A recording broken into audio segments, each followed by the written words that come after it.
So, learning goals and success criteria are, again, part of the formative assessment conversation. It's one thing that can be really helpful in developing MAP content is thinking explicitly about what are your learning goals, and then what are those success criteria or the things that you're going to expect students to be doing in order to see that they're meeting the learning goals. This is a chart. We practiced writing success criteria back in June. In other words, specific things that we would expect to see as teachers that would indicate that students are moving toward meeting the learning goal. These are also typically written in student-friendly terms so that students can practice some self-monitoring.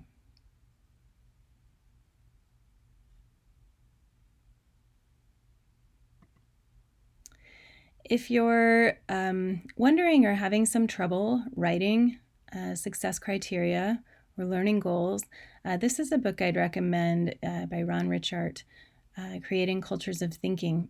And what I really love about it is he has these charts toward the back of the text that talk about refocusing instruction on understanding instead of, I'm going to have a topic like the rainforest. I want students to understand about the rainforest.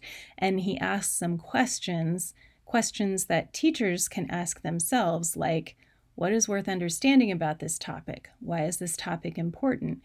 And those questions for refocusing can lead to more generative topics. Okay. Same for, he has, if you have a lot of behavioral types of objectives, he has some questions for refocusing to help you get to more understanding goals. Like students will develop an understanding of how the survival of mammals is connected to that of other species. From activities and lessons, the activities and lessons one is one that I see a lot.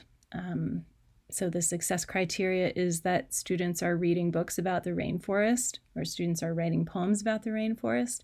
He has some questions for refocusing so that you get more to a place of performances that show understanding.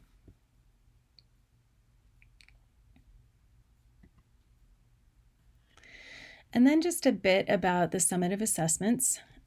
We get caught up sometimes in thinking about the summatives or being afraid of the summatives or thinking about what other people are thinking about the summatives. I know in recent years, the state commissioner, the State Board of Education have really tried to help school districts care a little less about the summative assessments.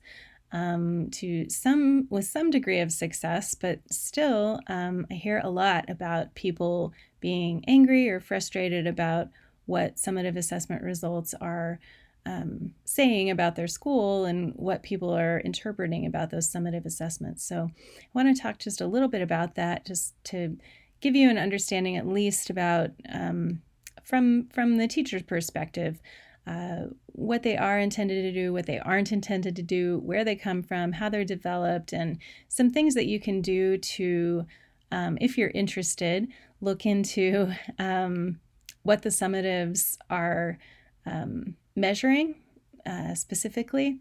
I'll get into a little bit more of that later.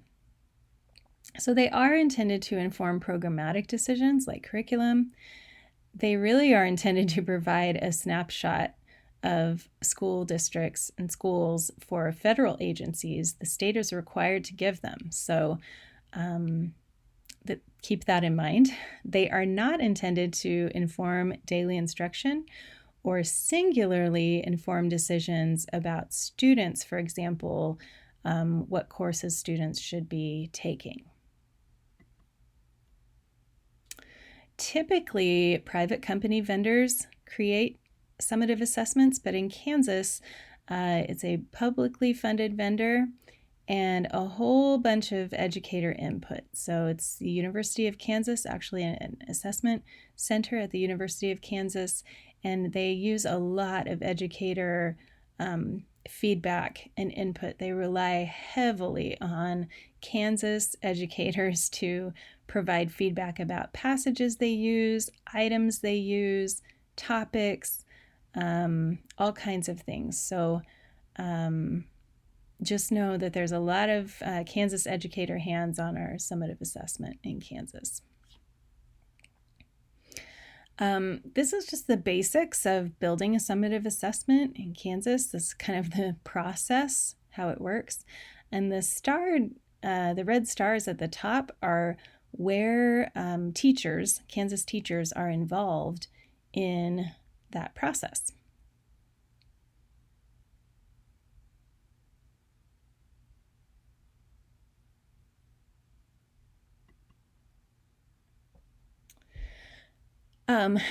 Performance level descriptors are they used to be called performance level descriptors, and it's what the test writers actually use to write the items on the state summative test. They are now called assessment development guides, and they are now actually available, and you can find them at ksassessments.org. If you go to ELA resources, you can see assessment development guides, and they exist for every tested grade. Here's an example, not from the assessment development guide, but from the old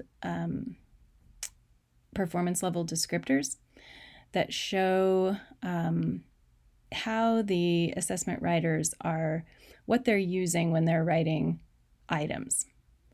They're going for showing that, for example, in Target 1 and Target 8, that students can identify evidence from a text or texts, such as explicit or implicit details, to support and refute a given inference and a conclusion based on the text or texts.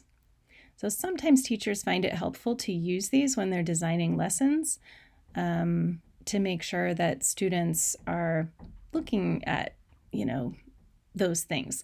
They're actually engaging in tasks that would be a level 4 task according to the performance level descriptors. So why is this all important? Something that struck me when the new standards came out in 2010 was just the level of complexity compared to our old standards. So I wanted to show you the difference between the performance level descriptors in just one example, and this is a 7th grade example.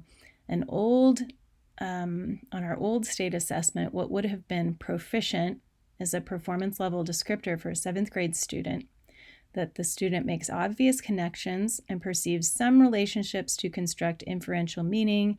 The student is likely to draw conclusions, compare and contrast, recognize cause and effect relationships, recognize implied main ideas. And then that compared to a similar content performance level descriptor for the Common Core standards for grade 7, that students can identify text evidence such as explicit or implicit details to support a given conclusion based on the text or texts. So if you think about this, a lot of the knowledge that the old proficient performance level descriptor is saying, if they have this knowledge or if they can make this simple connection, that's what we're calling proficient. Whereas in the new performance level descriptor, the students that some of that knowledge is assumed. Like, of course, they will do that, but they're using that knowledge in some way. They're using that what they had in the old proficient. They're using that knowledge to do something with the text.